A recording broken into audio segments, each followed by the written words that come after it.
En el vasto océano que rodea Australia se encuentran varios países formados por islas. Uno de ellos se llama Tonga, una nación compuesta por 169 islas con una población de 104.000 habitantes. Nuestra historia comienza aquí, en el año 1965. Los protagonistas son Sione, Kolo, David, Luke y Mano. Todos ellos eran jóvenes de Tonde que se sentían atrapados en su pequeño mundo y soñaban con algo más. Por eso, habían decidido zarpar hacia las Islas Fiji a unos 800 kilómetros de distancia y desde allí, quizás, volar hasta Nueva Zelanda. El problema era que ninguno tenía barco. Así que decidieron robar al azar una barca de pesca. Apenas dedicaron tiempo a prepararse. Y lo que metieron en sus bolsas fue muy poco. Un pequeño hornillo de gas, 2 racimos de plátanos y unas pocas latas. Ni siquiera se les ocurrió coger un mapa. El 18 de junio, después de cargar sus escasas provisiones en la barca robada, se alejaron de la orilla y pusieron rumbo a Fiji. Aquella tarde salieron del puerto sin que nadie los notara. El cielo estaba despejado y solo soplaba una brisa ligera. El viaje comenzó sin ningún contratiempo. Después de avanzar unos 8 kilómetros hacia el norte, echaron el ancla para pasar la noche, y fue exactamente en ese momento cuando cometieron su gran error. A partir de ahí, el viaje que acababa de empezar se torció de manera dramática. Durante la noche, un fuerte viento los fue empujando hacia el oeste. Las olas rompieron el timón, los remos cayeron al mar, y en algún momento también perdieron sus escasas provisiones. Ahora estaban a la deriva, indefensos, en medio de un océano sin fin. Aquella misma tarde, al no regresar a casa, sus familias los denunciaron como desaparecidos. Poco después de saber que la barca de pesca había desaparecido, todo indicaba que los muchachos se habían fugado con ella. Sin embargo, cuando empezó la búsqueda, una tormenta la retrasó 2 días. Además, como nadie conocía sus planes, nadie sabía exactamente dónde buscarlos. Tonga era un estado bastante pobre, con enormes distancias y una infraestructura de transporte muy complicada. No resulta extraño que 6 chicos que soñaban con una vida mejor hubieran decidido marcharse a Fiji, el país más rico de la región. Después de una semana, como los muchachos no aparecían por ningún rincón de Tonga ni de Fiji, casi todo el mundo daba por seguro que habían muerto ahogados. Pero no fue así. De alguna manera, los chicos seguían vivos, y mientras avanzaban a rastras, miraban el horizonte esperando ver tierra. En el cuarto día, sin saber dónde estaban, hambrientos y sedientos, continuaron avanzando. Por fin, a lo lejos, divisaron una pequeña isla. Para no perder esa oportunidad, desmontaron todo lo que encontraron en la barca a modo de remos y remaron con todas sus fuerzas hacia ella. Desgraciadamente, cuando intentaron atracar, se encontraron con la isla de Ata, una masa de tierra de apenas 1,5 kilómetros cuadrados, rodeada de acantilados escarpados. No había nadie que pudiera ayudarlos, porque los últimos habitantes habían abandonado la isla casi un siglo antes, y lo más triste es que no lo habían hecho por propia voluntad. En 1863 vivían allí unas 350 personas. Los isleños comerciaban con frecuencia con los tripulantes de los barcos que pasaban cerca. Así que cuando el barco del australiano Thomas McGrath se detuvo en las inmediaciones, no sospecharon nada. Thomas se dedicaba a la caza de ballenas en el Pacífico Sur. Pero hacia 1800 los cetáceos estaban al borde de la extinción. Por eso había decidido dedicarse a otro negocio, la trata de esclavos. Había recibido un pedido de 150 esclavos desde Perú, y para conseguirlos invitó amistosamente a los isleños a subir a bordo, y les preparó una mesa en la bodega, llena de exquisiteces y bebidas alcohólicas.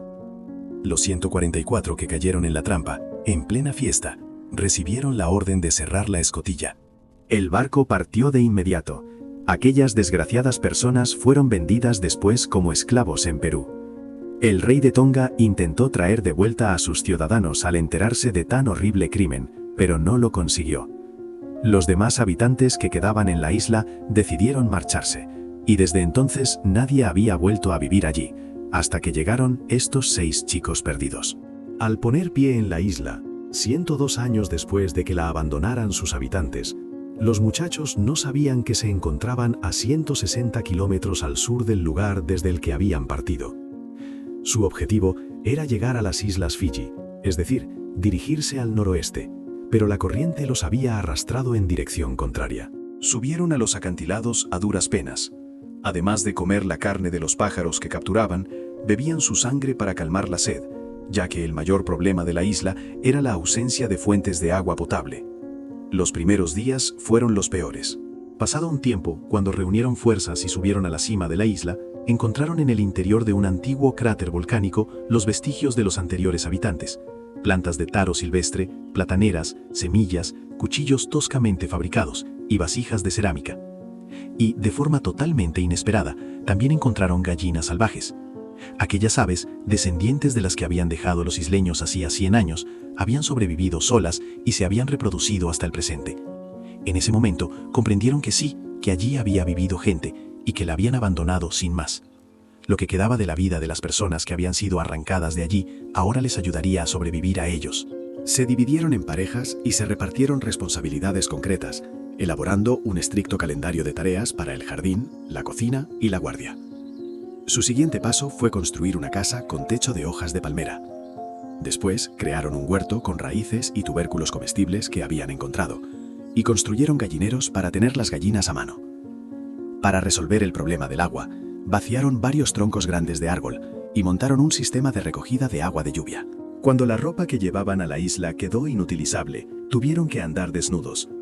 Al principio eso les causó cierta vergüenza, pero con el tiempo se acostumbraron. Tras muchos intentos fallidos, conseguir encender fuego frotando palos les llevó casi 3 meses. Al cabo de esos 3 meses, pudieron comer por primera vez comida cocinada.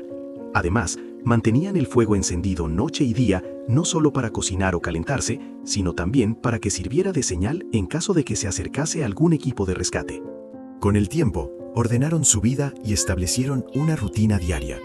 Tenían mucho tiempo libre y hasta construyeron un rudimentario gimnasio y una cancha de bádminton para mantener la forma física. Su inventiva era realmente notable. Todo estaba hecho a mano y con una determinación enorme. Tenían un objetivo común y sabían que trabajar juntos era su única esperanza de sobrevivir. A estas alturas, quizá os preguntéis si en un grupo de 6 personas no hubo ninguna pelea. Claro que las hubo. Cuando surgía algún desacuerdo, cada parte se iba a un extremo de la isla, se sentaba sola durante unas horas para aclarar sus ideas y luego volvía para hablar del asunto con calma. Así siempre se encontraba una solución que satisfacía a todos. En general, sin embargo, se llevaban bien y por las tardes cantaban acompañados de una guitarra que habían fabricado con tablas, clavos y alambres sacados del barco. Cada día empezaba y terminaba con canciones y oraciones. Quizás no siempre estaban de acuerdo en todo, pero sabían que tenían que reunirse, trabajar juntos y hacer todo lo posible para sobrevivir. Un día, uno de ellos se cayó por el borde de un acantilado mientras intentaba atrapar pájaros y se rompió una pierna. Los demás bajaron enseguida a buscarle, le ayudaron a subir, le entablillaron la pierna con un trozo de madera y la envolvieron con hojas. Mientras se recuperaba, los otros se repartieron sus tareas. Al final, la pierna sanó, y de aquel hueso roto no quedó más que una pequeña cicatriz. Pasados 6 meses, como no llegaba ni se marchaba nadie de la isla, casi habían perdido la esperanza de volver a casa. Aunque lo habían intentado una vez, su único intento de escapar había consistido en construir una balsa con troncos atados con lianas.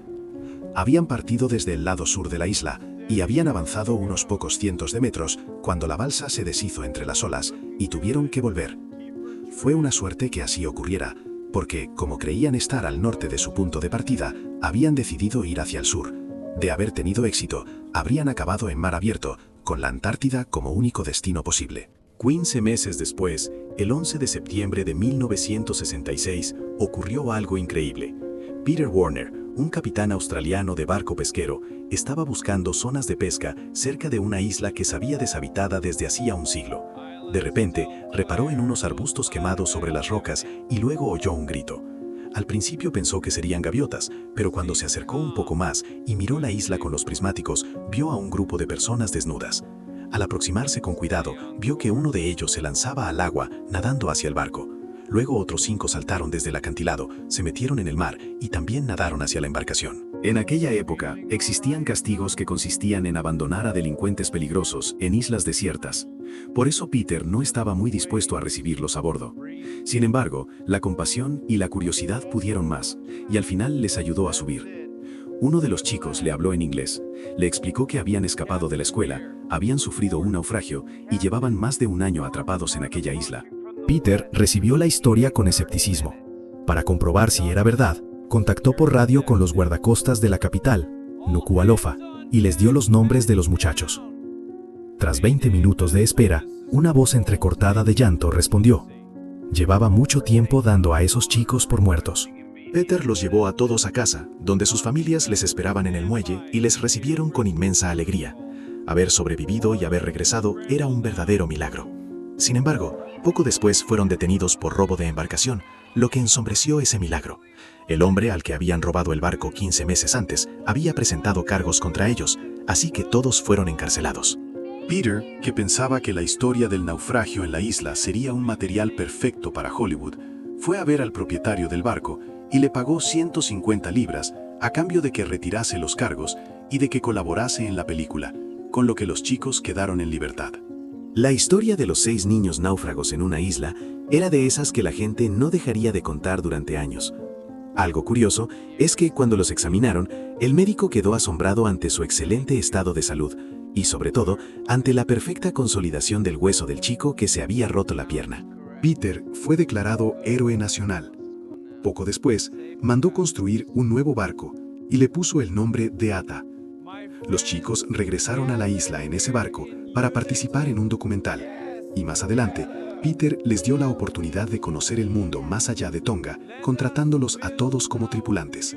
A pesar de las escasas probabilidades de sobrevivir, esta historia es un relato extraordinario de resiliencia y de la mejor cara de la humanidad. Estos chicos no solo consiguieron sobrevivir, lograron proteger lo que les hacía humanos en unas circunstancias que podrían haber sacado lo peor de las personas, donde la violencia extrema, la degradación y el terror habrían podido marcar el final. Sin embargo, como ya sabéis, nuestra historia tuvo un desenlace muy diferente. Y hablando de islas, si vosotros quedarais atrapados en una isla desierta, ¿cuáles serían las 3 cosas que querríais tener? Escribid vuestras ideas en los comentarios. Y si todavía no estáis suscritos, no olvidéis suscribiros y darle un me gusta al vídeo. Me voy a preparar el siguiente contenido para vosotros. ¡Hasta pronto!